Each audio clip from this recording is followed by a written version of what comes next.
does that even mean, Bauer's Game Corner? Ahoy there, YouTube! I'm back again today for another game preview, and a special Kickstarter preview. And today I'm very excited to check out Pinball Showdown from Shoot Again Games. This is for 2 to 4 players. Take about 30 minutes to play, and it's for ages 13+.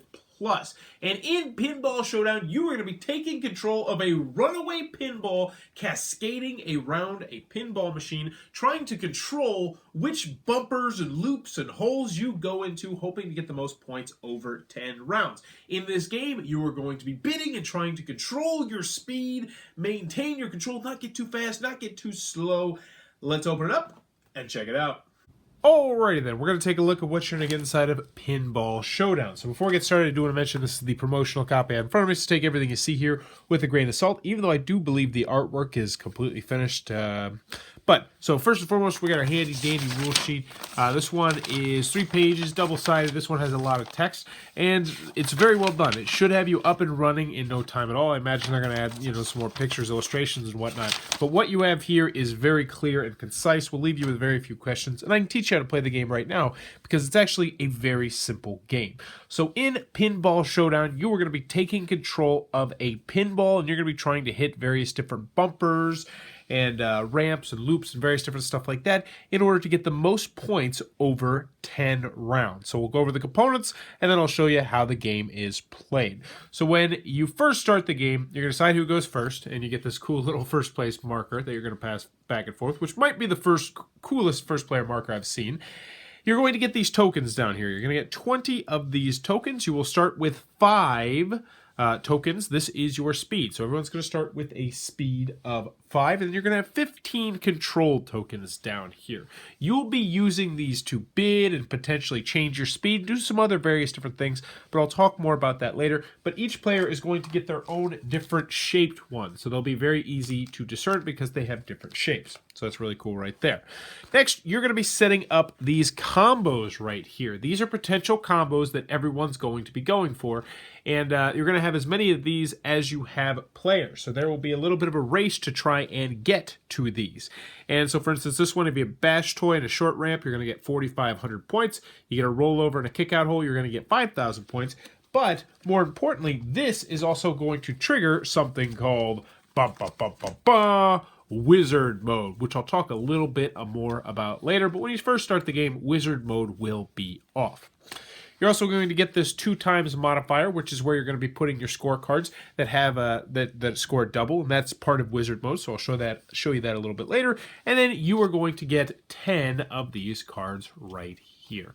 So you're also going to get, last but not least, this handy dandy little cheat sheet card, which will tell you all the different things on the cards and also the turn sequence. Very useful.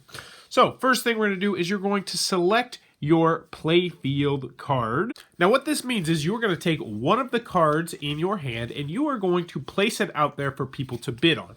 Also, the game, you're also going to put out one right here. So we have the drop target here, but you also would get to put one of these cards out here, and I'll show you how this card works. So let's take a look at this card. If you get this card successfully scored, you're going to score 2,500 points. However, the only way that you can get this card is if your speed is 10+. Everybody's going to start at 5, so obviously this isn't a good card to play at the beginning. There are also only 2 of these cards in the entire deck because 2,500 points is a lot of points. Now, if you go on the long ramp, it's also going to reduce your speed by 1, 2, 3, which means you would turn around and go 1, 2, 3. So this is going to get you a lot of points, but it is going to slow you down a little bit. Some of them will also have bonus modifiers written down on the bottom, so this one has no effect on speed. This one will really make you go faster, 1, 2, 3, 4, 5, 6, 7, and thematically, it's a flipper, so that makes sense.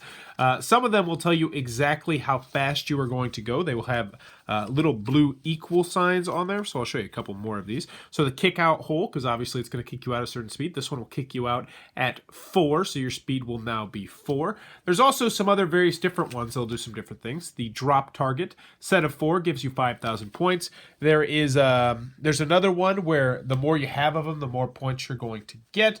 There's some various different modifiers scattered here and there, some special cards. So what you're both going to do is you're both going to decide on a card that you want to put out in the middle. So you know what, maybe I want this stand-up target right here. So I might put this down here face down. This guy's going to put this card face down. We mix them up. which in a two-player game doesn't actually matter. You don't actually do that. And then we're going to put them out right here. So we have now selected our Playfield card. We shuffle and reveal the Playfield cards. And now we are going to take our turn. So starting with the player who has the first player token, you have 3 options you can do on your turn. You can do any one of these 3, or you can do none of these 3. It's up to you. First thing is you can bid on one of these cards with your control tokens. Now, when you spend these control tokens, they are gone forever. And if you spend too many of them, that means you won't be able to reach a certain speed. So let's say we spent all these control tokens, we would only be able to go a maximum of 9 on our speed, which means we might not be able to get some cards that we want, like the one that had the 10 plus right there. So you really have to be careful with these tokens. But with that being said, you also want to win the more valuable cards. Now, so this time, we probably wouldn't bid. This is actually kind of crazy right here because they're all 3 plus, and they are all going to give us 1,000. You know, you might want to get one of these, but in a 2-player game, it doesn't really matter. So we probably would skip the bidding on this phase. The next thing you can do is you can increase your speed. And how this works is, if you want to increase your speed by 1, you just go like that, but you have to get rid of a control token. So that is now completely out of the game. So if you want to increase your speed by, say, 2, you got to get rid of 2 of those tokens. So we might do that. It doesn't really make much sense, but we might do that right now. The last option you can do is you can buy a discarded card, because we are going, since I have a 2-player game set up right now, I'm going to take one of these cards, my opponent's going to take one of these cards, and then another one of these cards is going to go over here in the discarded card pile, and you can purchase it for 2 of your control tokens and put it back into your hand to play it later. So we'll just run through this and we'll do one more round of it so you can see how it works. So I'd probably take this drop target. He'd probably take that drop target. It goes into a scoring pile, so I'll just set my scoring pile right here. This one, as I mentioned, is going to go into the discard pile, so we'll just set it over here so you can still see it.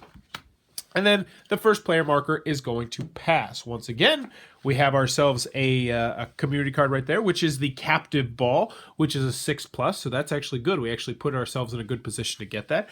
And now this person's going to randomly select one. And then let's see what we would want to play. Let's see. Bash Toy, Short Ramp, Rollover, and Kick Out Hole. Let's see if we can get one of those. We don't, oh yeah, so Rollover. So maybe we'll put this Rollover out there. So we would reveal these at the same time. He has the Pop Bumper and the Rollover. So now this guy's up here and he's saying, all right, I really want that Rollover. So you know what? I'm going to bid. So let's show you how the bidding works. The bidding is very, very simple. You are going to be bidding control tokens. So he's going to maybe put 2 on the Rollover right there. If I want the Rollover now, I would have to outbid him when it is my turn. So that's one of the negative things about bidding first, is that if you get outbid, you're just kind of screwed, which does kind of stink, but it's actually one of the more interesting aspects of the game. So he would maybe just stops there. He doesn't want to purchase this card over here for 2 control. He just wants to bid on that. So now that it's my turn, I have to decide. Do I want to get this Rollover? Do I want to spend 3 control tokens to take it? Or am I happy just getting this Pop Bumper or this Captive Ball? Most likely, I'll show you how this works. So I would say I'm going to outbid him. It's probably not a good move. So his 2 bid is going to go back to him. I put that on there. I win it, but these 3 control, boom, you guessed it, they're now out of the game. So as you can see, you're playing over 10 rounds, so you got to be really careful. But I put this into my score pile, and I'm now halfway to getting this 7-10 split. Only one person in the game can get these combos, so it is a race to get them. Now, you may be asking yourself, all right, getting the combo, you talked about wizard mode a little bit earlier. What is wizard mode? Well, wizard mode occurs when someone finally gets a combo. So let's just say I end up getting, the kick out hole. I put this card in front of me. It's going to score me 5,000 points at the end of the game. And so next round, it will now be wizard mode. And during wizard mode, all scoring is doubled. So let's say you get this card in wizard mode, boom, you guessed it, that one's worth 2,000 points. And I believe the cards go up to, I think it was 4,000. So if you can get a 4,000 cost card in wizard mode, that can be a huge swing in the game. After that round is over, wizard mode is over unless someone is going really, really fast. If anyone has a speed over 12, which is incredibly fast considering, you only have 20 control tokens grand total, then wizard mode will continue on for another round.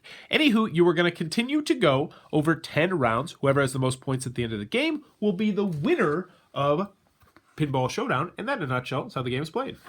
Alrighty then, Pinball Showdown from Shoot Again Games coming to a Kickstarter near you very, very soon. I'll be sure to post that Kickstarter link down below. Who might be digging this game? First and foremost, if you like bidding in your games, I think you might want to check this one out. It has a really interesting bidding element to the game, and that's exacerbated by the fact that you really need to focus on your control tokens. You have to take good care of your control tokens, and there's going to be certain times throughout the game where you're like, oh, how many control tokens do I want to make in this position? I can score a lot of points right now, but I might be sacrificing myself those last few rounds. Also, if you like pinball, I feel like this does do a decent job of recreating the theme, which I think is kind of crazy. I didn't think that this was going to feel like a thematic game, but it really does. They really try and shoehorn this theme into the game, which is really cool. You're like, oh yeah, that would kind of slow it down, or oh yeah, that would be a fixed speed. So that's really neat. Also, if you like pinballs, once again, the artwork is all taken from inside of a pinball machine. So it's very colorful, very bright, very vivid. So if you're a fan of pinballs, if you're a fan of bidding games, if you're a fan of lighter family games that still have enough meat that you can play them on game night, this might be one you'll want to check out. So that is Pinball Showdown from Shoot Again Games. If it looks like it might be your cup of tea, be sure to check out that Kickstarter link down below. If you enjoyed this preview, please be sure to check on the subscribe button down below and the comments below. Let me know, what is your favorite pinball game of all time? For me personally, I think it was called Castle Madness. I remember it was really cool because there was this castle, and you had to shoot the pinball up there, and then you started by taking down the moat, or taking down the gate, and then you started to hit the drawbridge, and then you had to hit the drawbridge a certain number of times, and then you had to hit the gate a certain number of times, and then if you could get it through the door, you'd unlock the multi-ball, and I always just thought that was such a cool concept. But yeah, what's your favorite pinball machine of all time? Let me know in the comments below, and as always, thanks for your time, YouTube.